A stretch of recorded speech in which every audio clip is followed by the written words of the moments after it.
Hello mes pinguis d'amour et bienvenue sur le podcast qui vous embarque dans le monde tel que je le vois. Je suis Patrick, animateur de Pat Pinks Cast, et aujourd'hui on va parler des gens qui vivent à Paris sans faire exploser la planète et qui veulent vraiment réduire leur empreinte carbone, sans pour autant élever des chèvres dans la cambrousse. Le truc c'est que pendant que certains commandent encore des livraisons en SUV pour un avocat bio, d'autres font attention à tout, comment ils se déplacent, ce qu'ils consomment, ce qu'ils jettent et même à combien de fois ils ouvrent leur frigo. Pourquoi ils font ça, comment ils s'organisent et surtout, comment ils arrivent à être écolos sans devenir relous, on en parle tout de suite.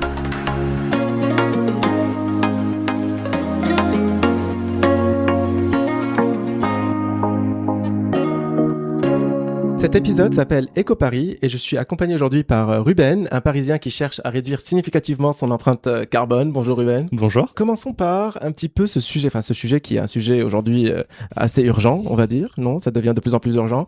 Alors, le fait d'être écolo aujourd'hui à Paris, c'est pour quelles raisons ? Quelles sont les raisons qui te motivent justement à vouloir être dans ce mode de vie-là, de réduire significativement ton empreinte carbone ? Disons que c'est venu assez progressivement. Mais l'idée, elle était de se dire que nous, en tant qu'occidentaux et parisiens, on avait une empreinte certaine sur l'environnement et que ça avait un impact déjà aujourd'hui et surtout à terme sur d'autres populations plus précaires qui sont les plus touchées.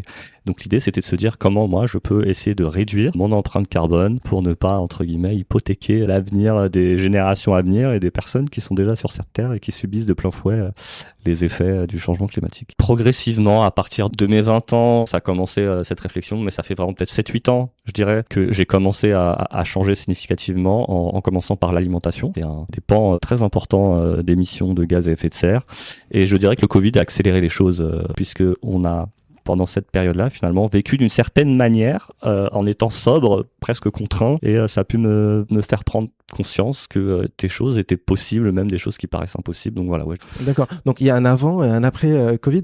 Oui, le Covid, à titre personnel, pour plusieurs raisons, ça a été une prise de conscience assez généralisée sur un peu tous les aspects de ma vie, hein, donc l'aspect environnemental, mais l'aspect personnel, l'aspect épanouissement personnel. Et à la suite de ça, j'ai vraiment une réflexion qui a grandi sur ce sujet, et aussi je me suis dit, au-delà des gestes qu'on peut faire en dehors de son travail, quelque part, comment on peut même peut-être via son travail consacrer ses heures à cette mission. Donc oui, je dirais vraiment qu'il y a un avant et un après, clairement. Ouais. Et comment tu te définissais justement avant le Covid ? Tu étais insoucieux de ce genre de sujet ou bien c'était... Disons que j'étais ignorant dans la mesure où mon entourage n'était pas spécialement sensible, et à l'école on n'en parlait pas spécialement, je connaissais pas ces sujets. C'est quand j'ai commencé à grandir finalement et à mûrir et à réfléchir par moi-même, on essaie de comprendre comment fonctionnent les choses qui nous entourent, on sort un peu de cette voie toute tracée, voilà. Et est-ce que tu arrives à retrouver des gens qui partagent ce mode de vie-là avec toi à Paris sous forme de communauté ou sous forme d'organisation ou d'association où tu peux partager, je sais pas, des moments conviviaux ou bien des échanger sur les bonnes pratiques, etc. Oui, alors ce que je dirais, c'est qu'au départ, quand cette urgence je l'ai ressentie, je faisais un peu les choses de manière assez individuelle et j'avais des gestes assez individuels que je pouvais faire chez moi. Ce qui a changé, c'est quand cette sensation que faire des gestes après le travail ou même de manière bénévole ne suffisait pas, où je me disais je voulais vraiment que mon travail soit en accord avec ça. Donc j'ai une dissonance cognitive qui est un peu le mot à la mode et un peu brutal, mais pour dire que j'aspirais à défendre certaines choses et c'était en totale contradiction avec ce que je faisais à mon travail. Donc c'est vraiment de là que sont parties les choses, où je me suis vraiment renseigné. Alors là, tout seul, j'ai participé à des forums, j'ai participé à des formations, j'ai consulté des plateformes dédiées spécifiques à des emplois de transition énergétique et j'ai pu intégrer donc une association qui s'appelle Les Économes, qui n'existe plus aujourd'hui malheureusement. Les gestes qu'on peut mettre au quotidien aussi, c'est auprès de qui on consomme tout un tas de services. Et donc auprès d'Enercop, j'avais découvert cette association dont l'idée était de rassembler des personnes qui n'étaient pas expertes, mais de se dire comment on peut essayer d'économiser notre empreinte carbone et notamment l'empreinte énergétique, puisque c'est un des éléments qui est majeur. Et donc c'est une association que je retrouvais assez régulièrement, on était 4 ou 5 et de là j'ai élargi un peu le réseau, donc c'était les associations, ensuite c'était les coopératives, puisque je parle d'Enercop, c'est des coopératives en fait qui défendent en fait un mode de vie plus vertueux. En tout cas moi les communautés ou la manière dont j'ai pu retrouver les gens, c'est en étant dans ces cercles là, donc c'est des coopératives où j'étais donc sociétaire puisqu'on achetait une action. Il y a la dimension aussi démocratique qui est très importante et qui est liée pour moi. Donc voilà, moi en tout cas à titre personnel, c'est vraiment via ces structures là qui avaient une activité déjà, alors soit association ou soit qui vendaient des produits entre guillemets plus verts, que j'ai pu rejoindre des personnes, en tout cas me réunir à échéance plus ou moins régulière. Ok. Est-ce que tu as pu enrichir ton mode de vie grâce aux échanges que tu as pu avoir avec ces gens-là? Oui, totalement. L'association que j'ai rejointe notamment, c'est une association qui faisait déjà depuis quelques années et qui avait des ressources en fait qu'elle utilisait pour mettre en exergue un peu l'impact qu'on avait et arriver à nous faire prendre conscience des ordres de grandeur et pour savoir justement là où c'était important de plus se tourner. Donc, sujet des transports par exemple, le sujet de l'alimentation, oui, j'ai découvert et je pense que je serai toujours curieux et je continuerai à découvrir. D'accord. Et ça a permis de rencontrer de nouvelles personnes aussi, je suppose, en fait, des communautés comme ça. Voilà, tu rencontres des gens. Je suis devenu proche de certaines personnes, ça fait du bien parce que. Oui. Donc c'est un moyen de se rassembler autour d'une cause commune ou d'un mode de vie et en fait finalement d'enrichir sa vie sociale à Paris. Exactement. C'était des vraies bonnes occasions puisqu'on se voyait à l'occasion d'événements statutaires entre guillemets comme des assemblées générales ou même des réunions de pilotage. Mais on s'est vu, moi j'ai vu des personnes et je continue à voir des personnes en dehors. C'est plaisant en tout cas de voir des personnes qui partagent en tout cas certaines valeurs. Ça permet vraiment via ce biais-là, via l'organisation aussi d'événements de forums, de rencontrer en fait des gens et de pouvoir sensibiliser aussi. L'idée, voilà, c'est d'apprendre. Bien sûr. Sensibiliser sans moraliser. Sans moraliser. Alors là, pour le coup, c'était un peu le challenge. Alors le challenge, j'ai envie de dire, c'était vraiment l'ADN de cette structure-là en particulier. Oui. C'est pas le cas d'autres. L'idée, c'est pas de culpabiliser. L'idée, c'est juste de dire, il y a des choses qui sont possibles. Moi, à mon niveau, je mets en place certaines choses. Je pense que c'est important quand même d'être conscient de l'impact de chacun de nos gestes, que chacun de nos gestes a sur la planète. Mais voilà, l'idée, c'est vraiment à cette occasion-là et de manière générale, juste discuter un peu des sujets, voir comment à notre niveau on peut essayer d'améliorer un peu les choses. Ok. Et moi de mon côté, en fait, je fais partie de cette fresque du climat. J'ai fait la fresque du climat. Effectivement. Okay. Donc, pour ceux qui n'ont pas entendu parler, la fresque du climat, en fait, c'est une organisation qui a pour but de sensibiliser les gens à ce qu'on appelle le lien cause à effet du réchauffement climatique. En fait, c'est des sortes de jeux ludiques où les participants vont pouvoir placer les cartes dans une espèce de suite cause à effet, en partant de l'activité humaine jusqu'à les conséquences finales de ce que peut engendrer un réchauffement climatique. J'ai été formé à être formateur de cette fresque du climat. On appelle ça facilitateur. On n'est pas des experts du climat, mais on est là pour amener le sujet et amener à la réflexion en fait autour de ce sujet-là pour les personnes qui sont en train de participer à ce jeu. Et en fait, cette organisation-là, elle permet aussi qu'on se rencontre. Donc, il y a pas mal donc, elle crée une communauté de fresqueurs, on appelle, et on peut se retrouver. Il y a des fresqueurs qui sont par département, par région, etc. Et on est devenus assez nombreux à apporter cette fresque du climat au nombre de personnes le plus grand possible au monde. Enfin, il y a plusieurs niveaux en fonction de ton niveau de fresqueur. Il y a un niveau ceinture blanche, jaune, rouge, en fonction de combien de fois tu as fresqué, on dit, et en fonction de ton niveau d'expertise sur le sujet. Et toi, tu es ceinture noire, n'est-ce pas? Peut-être pas ceinture noire, mais j'ai quand même fait autour de 25 fresques dans le cadre de mon boulot principalement, parce qu'en fait, mon entreprise, elle a voulu déployer la fresque du climat à tous les collaborateurs. Et en fait, quand tu fais partie de l'organisation, ensuite, tu as un compte sur le site de l'organisation et tu es indépendant aussi. Donc, tu peux toi-même aller faire des fresques du climat à d'autres personnes à titre personnel, pour tes amis, pour ta famille, etc. Là, moi, j'ai été formé à la fresque du climat pour adultes parce qu'il y a aussi un jeu de cartes pour les enfants qui est adapté en fait aux enfants, et là on est beaucoup moins brutal quand il s'agit de nommer les choses, c'est-à-dire qu'on va pas dire que allez, à la fin il y aura des famines, il y aura un problème de santé, il y aura des conflits armés, il y aura des réfugiés climatiques. En fait, ça c'est des cartes, à la toute fin ça ressemble à ça, donc ça peut être un peu anxiogène. Donc pour les enfants, bien sûr que il y a des cartes qui sont un peu plus dédiées aux enfants avec des visuels un peu plus simples, plus ludiques et plus faciles à comprendre. Pour les adultes, parfois il y a des cartes où on voit vraiment des graphes, où ça peut être technique. Donc d'où l'intérêt vraiment de se former à la fresque du climat. Mais moi, en fait, à chaque fois que je faisais la fresque du climat, à chaque fois j'apprenais des choses, parce qu'en fait, tu partages avec les personnes qui sont en face de toi, ils t'amènent leurs inquiétudes. Et parfois, en fait, oui, il y a des questions qui sont compliquées à répondre. Avec la pratique, tu arrives à identifier les questions et au fur et à mesure, tu t'améliores. Mais à chaque fois, en fait, tu as des nouvelles questions, des nouvelles craintes en fait, que les personnes amènent avec eux de chez eux, qui sont spécifiques à leur mode de vie et qui les mettent sur la table autour de la fresque. Et en fait, il va falloir chercher à apporter la réponse la plus adéquate. J'ai même eu des gens vers la fin de la fresque qui étaient complètement en larmes parce qu'en fait, une fois qu'on a expliqué les causes et les conséquences, avant de commencer à parler de ce qu'on peut faire en termes d'action pour contrer un petit peu ce réchauffement climatique, à ce moment-là précis, c'est un moment un peu sensible où on a compris les causes, on a vu les conséquences et on n'a pas encore parlé des actions qu'on peut amener. Donc c'est là où les gens peuvent... Enfin, j'ai déjà eu des personnes qui sont... qui s'effondrent dans le sens d'un désespoir, on ose dire... J'ai causé ça. Dans le sens où j'ai pas forcément causé ça, dans le sens où en fait c'est souvent des gens qui sont déjà sensibles à l'écologie et qui ont déjà des actions qu'ils mettent en place et qui se disent en fait est-ce que moi je fais ci déjà, moi je fais ça déjà, moi je fais ça et ça déjà, mais qu'est-ce que je peux apporter à moi à titre individuel par rapport à tout ce qui se passe au niveau État, au niveau pays, etc. Alors c'est là où il faut amener la réponse comme quoi en fait toi tu t'occupes de toi, en fait tu t'occupes de partager ce que tu sais aux autres autour de toi, mais tu n'as pas à subir la responsabilité de tout le monde. En fait, l'important, c'est vraiment d'avoir la conscience tranquille, en fait. Et on va parler des différentes actions qu'on peut apporter justement tout à l'heure ensemble, mais en fait, c'est là en fait où parfois, il y a des gens qui peuvent vraiment ne pas être bien. Et avec la fresque, on a appris à gérer en fait, un peu les émotions. Parce que si tu n'arrives pas à gérer les émotions, tu n'arrives plus à amener le sujet de la façon la meilleure possible. En fait. Donc voilà. J'en profite en fait parce que c'est une question que je voulais te poser. Je la repose, tu l'as un peu évoqué. Quels sont les profils justement que tu as? Est-ce que tu as essentiellement des gens qui sont sensibles ou il y a vraiment des personnes qui, non, mais pas du tout, ou sont presque même...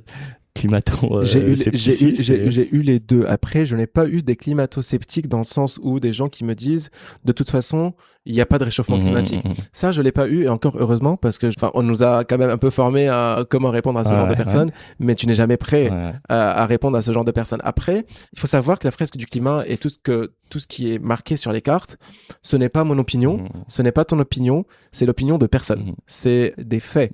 Et c'est des faits qui sont étudiés et validés par des scientifiques, notamment les scientifiques du GIEC. Donc, on commence par ça en disant il n'y a pas de débat à avoir pendant cette formation sur ce qu'on est en train de dire. C'est-à-dire que si vous avez un avis sur les actions ou bien des propositions, etc., certes, vous êtes les bienvenus. Par contre, on n'est pas là pour remettre en question ce qui est marqué sur les cartes. Mais en tous les cas, je n'ai pas eu de climato-sceptique. J'ai eu des gens qui étaient très sensibles. J'ai eu des gens qui étaient un peu moins sensibles dans le sens où, ok, mais en fait, ils sont juste peut-être pas... Il y a des sensibilités différentes. Enfin, ils sont tous convaincus qu'il y a un réchauffement climatique. Après, il y en a qui se disent, ok, mais de toute façon, la Terre va survivre. Oui, la Terre va survivre, mais est-ce que le but, c'est qu'on survive nous? Le vivre, effectivement. La Terre, elle va survivre, on l'a vu, là, c'est plutôt nous, et dans quelles conditions? Ça, on a compris, la Terre va survivre, ça, c'est sûr. Donc, en fait, j'ai juste plusieurs niveaux de sensibilité, mais je n'ai pas eu de climato-sceptique dans le sens, genre, non, il n'y a pas de réchauffement climatique. Parfois, des gens sont climato-sceptiques parce que tout simplement, ils ne savent pas de quoi ils parlent. Et peut-être que la fresque du climat va leur faire comprendre qu'en effet, c'est vraiment, ils vont voir les courbes, ils vont voir les études, ils vont se dire, oui, c'est sérieux, c'est scientifique, et donc c'est la réponse qu'on amène à ce genre de personnes. Alors, en termes d'actions à Paris, aujourd'hui, quelles sont les principales actions que tu mets en place? Si on doit en citer quelques-unes, des actions quotidiennes et d'autres qui seraient plutôt des actions moyen ou long terme. Dans ton cadre de vie parisien aujourd'hui, quelles sont ces actions-là? Alors, dans mon cadre de vie parisien, et là je pense que ça se prête bien, vu le maillage et la disponibilité de transport, voilà. Donc c'est ce sujet-là, c'est de éviter autant que possible les voitures, par exemple. Oui. Alors thermiques avant tout, électriques, si c'est possible, parce que le meilleur déchet, c'est celui qui n'existe pas. À partir du moment où il n'existe pas de mouvement ou d'action, c'est du CO2 économisé. Ça va même sur le transport lui-même. J'ai une espèce de tolérance à 40 minutes. Si la destination est à 40 minutes à pied, je vais le faire. Au-delà de 40, je vais prendre un transport quand même. Ensuite, je vais essayer de privilégier le métro, puis le RER, le bus en dernier lieu. Voilà, il y a une classification en fonction des études qui existent et en fonction des sources d'énergie. Dans la même veine, pour parler de Paris, je ne prends plus les ascenseurs. Ah oui. Alors ça, j'y vois deux intérêts. Donc le premier, c'est... Alors pour information, j'habite au 10e étage. Et Ruben a débarqué chez moi. Effectivement. Et il a pris du temps à arriver chez moi. Et en fait, je me suis posé la question. Donc peut-être que la porte de l'interphone... C'est ce que je me disais, peut-être je vais avoir un appel parce qu'il va se dire qu'est-ce qu'il fait. Non, il était en train de monter les 10 étages à pied. Bon, c'est très bien. En fait, en plus, c'est double bénéfique parce que du coup, tu prends soin de ta santé. Exactement. Comme ça. Et ça, c'est pas négligeable du tout. Dans des modes de vie où on est toujours après le temps, je veux dire, on n'a pas forcément le temps de faire du sport, ne serait-ce que de s'inscrire. Et ça s'inscrit clairement dans les recommandations. Je crois que c'est l'OMS qui dit que faire 30 minutes de marche par jour de sport, je veux dire, c'est un sport doux qui permet de se maintenir en bonne santé vraiment. Donc faire ça tous les jours, moi quand je vais au travail systématiquement, j'ai 20 minutes de marche plus des escaliers qui sont quand même là et que je ressens. Donc je vois vraiment ce bénéfice-là, et c'est même des économies de frais de santé à terme, et même si on va encore plus on extrapole sur les services publics, etc. et tout. Donc voilà, ça c'est des choses au quotidien. C'est la même chose pour les escalators, pour les tapis roulants. Voilà, ça c'est des choses que... L'escalator aussi, tu l'as vu. L'escalator, les tapis roulants, vraiment tout ce qui a besoin d'énergie pour fonctionner. J'évite vraiment alors la question que presque tout le monde a envie de poser, c'est que l'escalator, il est là et il tourne, quoi qu'il arrive. Donc, ne pas le prendre et le prendre, c'est quoi les conséquences sur ton empreinte carbone? C'est une très bonne question et je réponds en disant que les escalators ont des maintenances à certaines fréquences et que le fait de rajouter un poids 60, 70, 80 kilos, plus cet escalator va avoir de poids, plus il va s'user rapidement, plus il va falloir le maintenir, consommer de l'énergie pour tourner. Il va consommer et plus il va falloir le renouveler. Pour l'escalator, celui qui tourne effectivement, pour les tapis roulants, bon, les ascenseurs, eux, ne marchent que s'ils marchent, mais si on se dit l'ascenseur est là, j'y vais, si c'est une personne en plus, c'est autant d'usure supplémentaire sur le mécanisme. Aux personnes qui le prennent déjà pas en descendant, je pense qu'on est dans c'est déjà bien. Je veux dire, c'est déjà une première étape. L'idée, c'est pas d'être en compétition et on reviendra. Je prends ça et il m'arrive de prendre la voiture que j'ai pris hier pour aller voir mes beaux-parents. Donc, je suis pas là en me disant que je suis parfait, effectivement, mais c'est des choses qui peuvent être mises en place, qui ont un vrai bénéfice, qui peut être effrayant au départ de se dire. Je pense que tout le monde s'est vu dans une situation où les escalators étaient bloqués et regarder les marches et se dit c'est compliqué. Donc, la première semaine où j'ai dû faire ça, j'étais dans cette situation. Et après, aujourd'hui, c'est un réflexe, c'est même presque un plaisir, j'ai envie de dire, et de voir que son corps fonctionne. C'est un tout, en fait. Après, il y a l'alimentation, je vais venir après, où je sens que je vais mieux. Mon corps, c'est un sport doux que je fais. C'est un des éléments qui contribue à être en meilleure santé. Donc, il y a toute cette partie-là, transport au quotidien. Il y a la partie donc alimentation. J'essaye de plus en plus d'avoir une alimentation la plus végétale possible. Donc je vais pas dire que je suis vegan puisqu'il peut m'arriver par exception, mais par exemple quand moi je fais mes courses, quand je mange chez moi, voilà, c'est que des éléments d'origine végétale. Il faut savoir que 25% de l'empreinte de l'émission de gaz à effet de serre provient de l'alimentation. Donc c'est énorme parce que quand on parle d'alimentation, on peut aussi parler de méthane. Donc de gaz à effet de serre ou équivalent, de CO2 ou équivalent sont issus de l'alimentation. Effectivement, il y a des études, c'est très documenté. La viande rouge notamment pour quand on va de l'ensemble du processus, de l'élevage, de l'alimentation, le soja notamment, avec les déforestations en Amazonie, jusqu'au steak dans l'assiette, oui, effectivement, ça a une empreinte qui est assez importante. Et donc moi, j'essaye de combiner une alimentation d'origine végétale avec une alimentation avec le circuit court, local, pas pour une forme de patriotisme spécialement, mais c'est juste se dire, si ça vient de moins loin, il y a moins de transport, et aussi des produits qui soient le moins transformés possible. Il existe des alternatives aux steaks, aux viandes qu'on connaît, mais comme des galettes, des steaks de soja ou autres, qui sont parfois beaucoup ultra transformés. Donc j'ai pris cet exemple, mais il y en a d'autres. Voilà, l'idée c'est de manger les produits les plus bruts possibles. Et donc ça, c'est quelque chose que je fais au quotidien. De la même manière, je vois des bénéfices sur ma santé. Voilà, là, on est vraiment sur les actions au quotidien, alimentation et transport, puisque c'est des grandes thématiques. En fait, ce sont 2 thématiques parmi les 4 ou 5 thématiques essentielles que sont se déplacer, s'alimenter, se loger et consommer. Alors, qu'en est-il du consommer alors, pour le consommer, j'essaye de consommer ce dont j'ai besoin. Alors, je vais distinguer le besoin et le plaisir. Je parlais un peu de ma mentalité, d'une forme d'introspection. Aujourd'hui, avec mes 34 ans et tout ce que j'ai vécu, je me rends compte que tout ce qui peut être matériel, même l'argent, c'est un moyen et pas une fin. Moi, ce qui me fait plaisir, c'est d'échanger, de parler avec des gens. Et donc, tout ce que je vais consommer, je vais regarder et réfléchir à l'empreinte qu'il va y avoir. Si je vais devoir changer de téléphone, si je vais devoir acheter une couverture, si je vais devoir acheter quoi que ce soit. Voilà. Donc, j'essaye de garder un maximum tout ce que j'ai et qui est en bon état. Et au moment où je me dirais qu'il faut que je l'achète, j'essaierai de voir s'il existe des circuits alternatifs, de la seconde main, par exemple. Et s'il faut vraiment acheter quelque chose de neuf, j'essaie de me renseigner sur les distributeurs, voir s'ils mettent en place des contrôles et s'il y a une démarche qui est vertueuse. Donc ça s'applique vraiment à mon quotidien et ça s'applique vraiment à tout. Ça s'applique d'une serviette que j'ai achetée, que je n'utilise pas. Par exemple, les serviettes, je n'utilise pas de sopalin, par exemple, ça c'est un exemple. Je prends des serviettes qui sont lavables. Donc voilà. Donc ça, sur la consommation, j'ai vraiment réduit beaucoup par rapport à avant. Donc je consomme que ce dont j'ai besoin, besoin vitalement, quasiment. Donc il y a cet aspect-là et le lien que je peux faire avec le dernier grand secteur d'émissions de CO2, donc le logement. Comment se loger, effectivement. Aujourd'hui, je vis en appartement et je pense que je vivrai toujours, par choix maintenant, par conviction, dans cette démarche de mutualisation, toujours. Donc un appartement est moins émetteur de gaz à effet de serre qu'une maison. Les logements sont souvent plus petits et donc on mutualise certaines parties. Et j'essaye d'économiser au maximum l'énergie. Alors là, ça passe par des choses qui sont assez bateaux, mais qu'on pense pas toujours à faire. Quand je sors d'une pièce, j'éteins systématiquement la lumière, voire, là je suis un peu extrême, mais parfois il n'y a pas besoin d'allumer une lumière dans une pièce qui est aveugle, une salle de bain, s'il y a un peu la lumière du jour qu'on voit poindre des autres pièces. J'ai des multiprises avec un interrupteur, alors je sais pas si les adeptes ou pas en ont entendu parler, moi j'en ai une en plus avec télécommande qui me permet vraiment d'allumer que les choses dont j'ai besoin.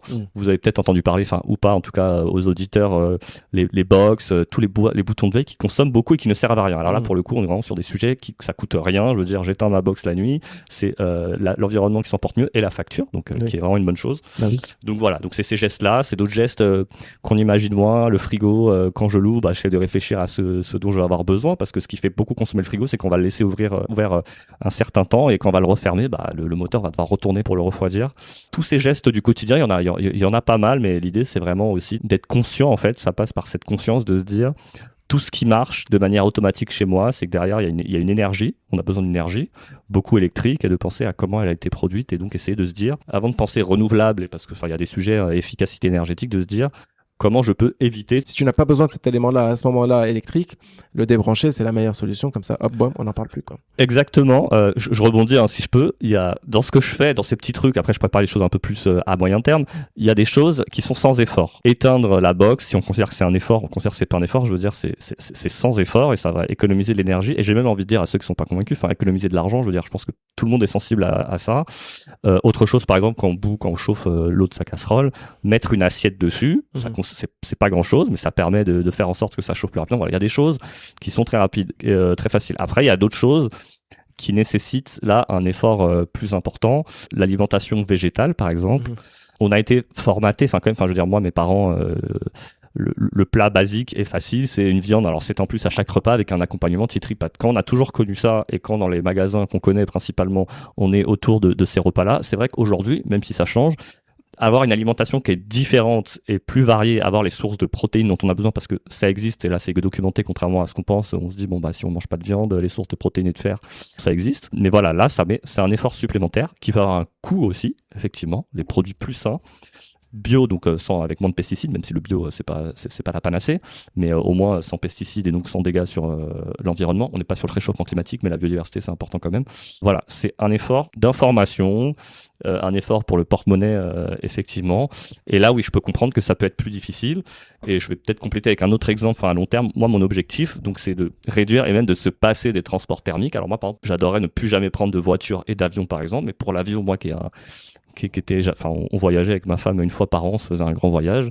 Moi, aujourd'hui, en tout cas, j'ai décidé, je sais pas si je reviendrai en arrière, mais je veux dire, plus de vols transatlantiques, par exemple, plus de vols longs, et me dire, si je prends l'avion, ça doit être peut-être une fois tous les 2 ans, et là, je suis même plus dans une trajectoire, me dire, je prends plus du tout l'avion. Et là effectivement, c'est des modes de vie qui sont différents. On n'est pas dans le besoin, je veux dire, il y a une dimension de loisir quand même qui est importante, et de plaisir, où là, l'effort consenti est plus important. D'accord. Et par rapport aux objectifs, est-ce que tu t'es mis des objectifs dans ta vie aujourd'hui, où en fait il y a encore des choses que tu peux faire, que tu comptes faire, à long terme ou à moyen terme? Oui, alors sur l'alimentation, je vise vraiment une alimentation totalement d'origine végétale, c'est-à-dire toute forme de produits animaux, ou même issus d'eux, des fromages ou ce genre de choses. Donc l'idée serait vraiment de la bannir totalement, de bannir aussi mes pulsions un peu junk food que j'ai, donc une fois par mois. Un petit peu genre du... Oui, alors le McDo, il faut en parler. Ah oui. Oui, c'est souvent. Non, c'est pas souvent, mais en fait c'est très lié au mode de vie. Disons que là je suis assez pris par le travail, donc j'ai moins le temps de faire du sport, et comme j'avais des objectifs physiques de mise en forme, et lorsqu'il fallait faire attention à son alimentation, ça tenait bien. Là, comme c'est un peu plus compliqué, et quand on est peut-être un peu plus stressé ou autre, on compense là-dessus. Et donc, même si j'essaye de le limiter, il peut m'arriver, en tout cas, de manger peut-être une fois par mois un McDo, et une fois par mois un grec, par exemple, kebab. J'adore ça. Ouais. Voilà, donc l'objectif, c'est de se dire, ça, je le bannis totalement. Arriver aussi, mais ça fera un peu le lien avec la fin, avec l'entourage. Quand moi, je suis chez moi et qu'il n'y a pas cette pression sociale qu'il peut y avoir par ailleurs, moi, il n'y a aucun souci, je cuisine et je prends les aliments. Quand je peux aller chez d'autres personnes et qu'il peut y avoir des attentes là-dessus, effectivement, là, je fais plus d'exceptions.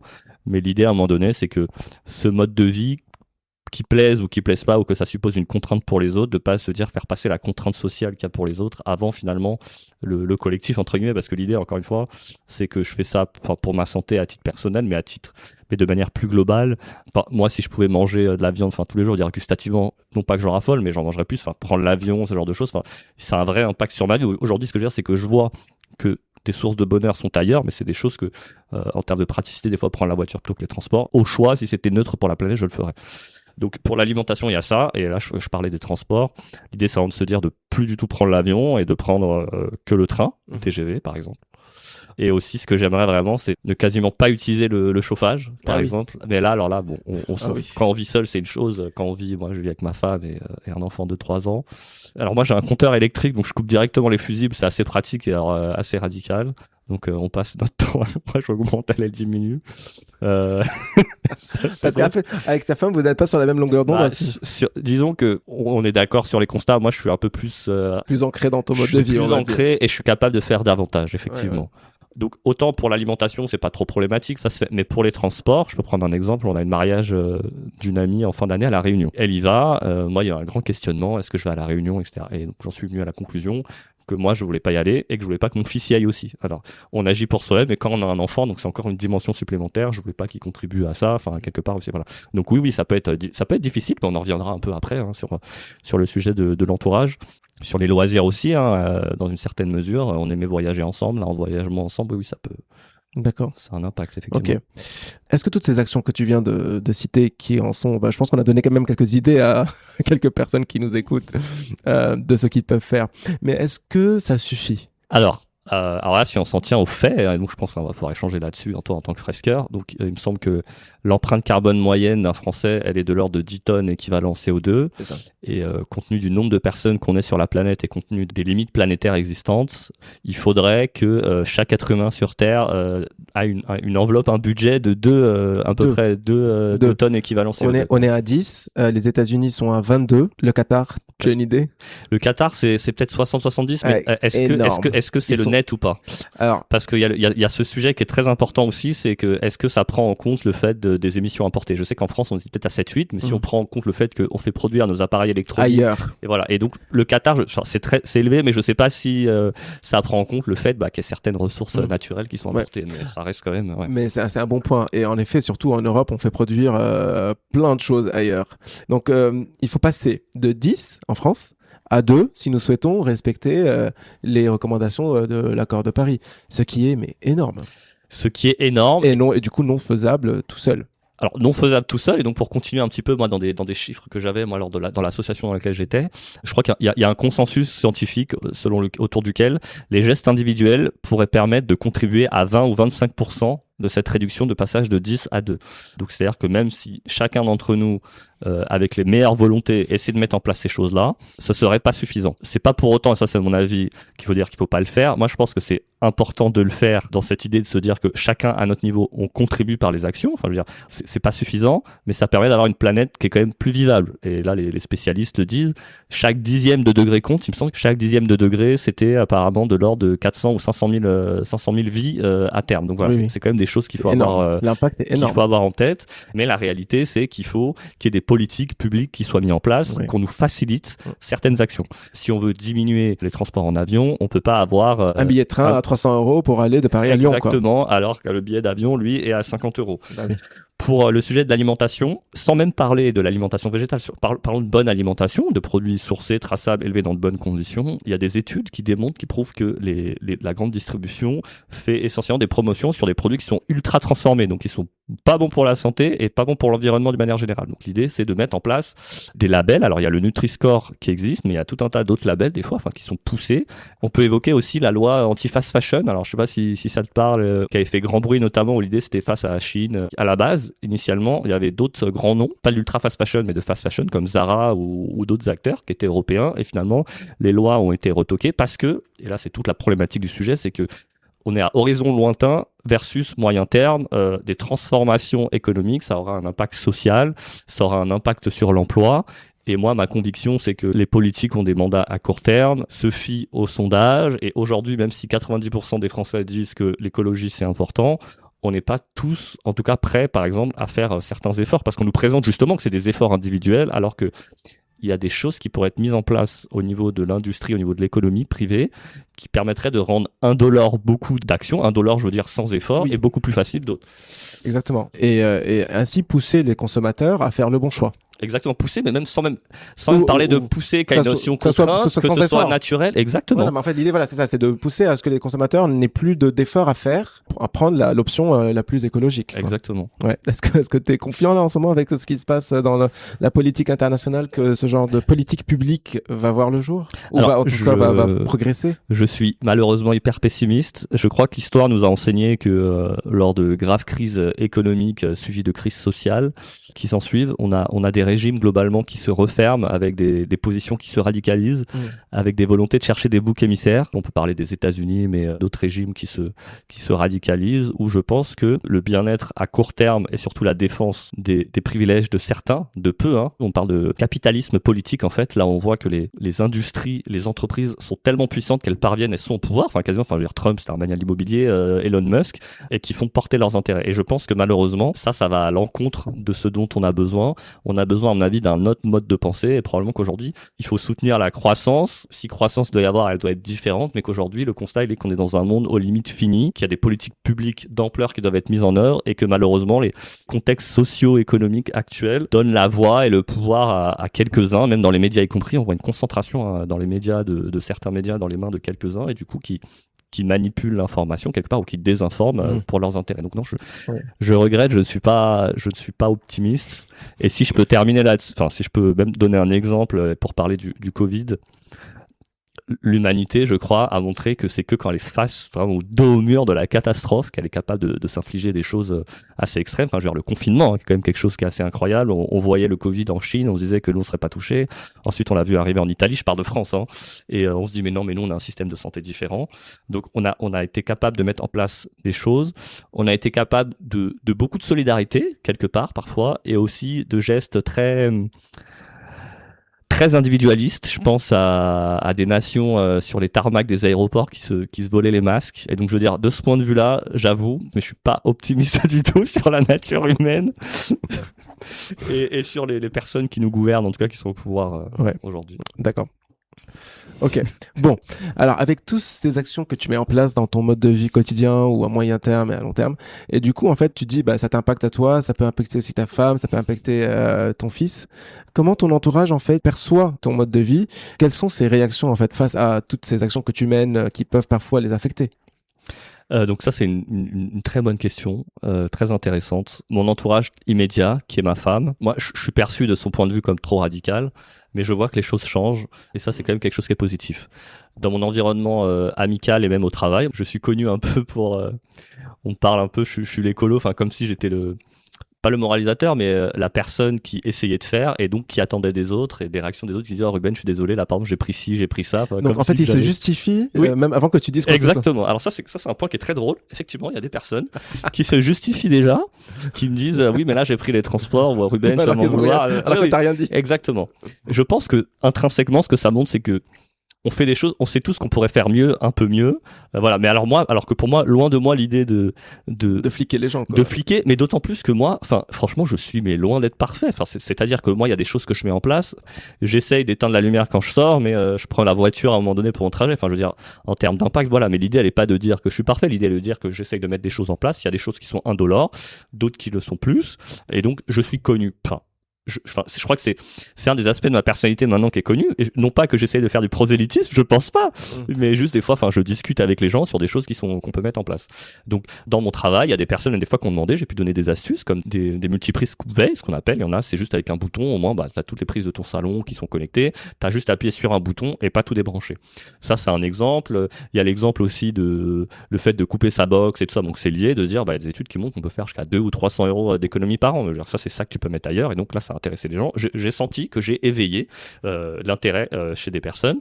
Dans le cercle professionnel, on reste sur juste des suggestions et de la bienveillance tout le temps. Après, moi, sur mon cercle familial plus proche, j'essaie d'aller plus, et comme je les vois plus, plus les pousser. Oui. Moi, mes parents, des fois, quand je leur dis, là, je vais pas aller tel endroit, ou là, par exemple, il est question d'aller en Espagne, par exemple, le mois d'avril, j'ai de la famille en Espagne. Et moi, ce que je dis, c'est que j'irai avec mon fils, j'aimerais aller. Je n'irai pas en voiture. Voilà, je me dis, je vais prendre un Blablacar que je suis en train de regarder, 17h. Donc, ça reste un véhicule ça peut être électrique ou thermique, mais c'est, disons, le moins pire par rapport à ce que tu fais du covoiturage. Là, pardon, Blablacar, Blablabus, en l'occurrence, excuse-moi. Ouais. Là, c'est Blablabus, en l'occurrence, ou Flixbus, voilà. Et ça peut être des fois mal perçu par mes parents, me dire, ou t'exagères. Voilà, on me dit, non, mais il faut vivre, prends l'avion, prends ceci, cela. Et c'est là où peut-être j'ai du mal à leur faire prendre conscience, de dire, chaque geste que je fais aujourd'hui va impacter ton fils. Va impacter mon fils. Alors, pour parler de très concret, va impacter les conditions de vie de mon fils et même les générations à venir. Enfin, je me dis, quel droit finalement j'ai aujourd'hui, on sait. On peut pas dire qu'on sait pas. Et aujourd'hui, moi, je sais que je suis largement au-dessus des équivalents de tonnes CO2 rejetées. Donc voilà, j'essaye de baisser. Je prétends pas que je vais réussir à diminuer. Voilà, on sait les choses, être conscient. Et donc ça peut être mal perçu par des personnes, je pense. Et là, je pense que je suis assez unique dans mon entourage. C'est difficile de se dire, on sait et on fait rien. Je pense qu'il y a une notion quand même de culpabilité intrinsèque qui est là. J'ai réussi à passer au-dessus de ça. Alors, je sais pas si c'est une bonne chose ou pas. Je veux dire, moi, je sais qu'au quotidien, chaque chose que je fais, c'est très dur ce que je vais dire, mais je vais impacter la vie de personne, quoi. La durée de vie même de personne. Donc voilà, mais je pense que psychologiquement, c'est dur de se dire ça, de se dire, je fais pas tout. Je fais encore le parallèle avec le Covid et le masque. Voilà. Il y a certaines personnes qui se disent, moi je mets le masque, ça suffit. Il y a certaines qui se disent, je vois quand même des proches, mais ça reste des proches. Il y a des personnes qui se disent, je vais à 1 mètre, je vais à 2 mètres, je vais à 3 mètres. Voilà. Je pense que tout ça, à son niveau, c'est difficile de se dire que je pourrais faire plus ou que je fais mal, je mets en danger. Donc moi, c'est un peu cette réaction que j'ai partout. Et du coup, des personnes qui me disent, soit ça sert à rien, ou soit par exemple, les Chinois, on va pas faire ça. Les Chinois, ils polluent plus. J'essaye en général, quand on me dit ça, de poser les données. La Chine pollue plus. Le Chinois moyen a une empreinte carbone beaucoup moins élevée que le Français. Donc, si on va par là, voilà, j'essaie juste des fois de mettre les notions scientifiques, qu'on débat sur des choses objectives. Mais voilà, il y a ce frein que je vois effectivement, qui est assez important. Ouais. Il y a cette idée de bousculer des choses qui ont toujours été d'une certaine manière. Je prends un autre exemple. Quand moi, je vais manger chez ma famille ou la belle famille, des fois, il y a des plats qui sont faits traditionnellement avec de la viande. Oui. Et ça peut des fois être mal perçu que je goûte ou pas. Oui. Et moi, je sais que... Mais ils le savent que tu es végétarien. Ils le savent, mais... Il y a une obligation sociale. Le fait de eux se dire, je vais devoir lui faire quelque chose. Ah oui, oui. Moi, je vais dire... Non, mais moi, j'essaye tout de suite d'enlever ce truc-là en disant...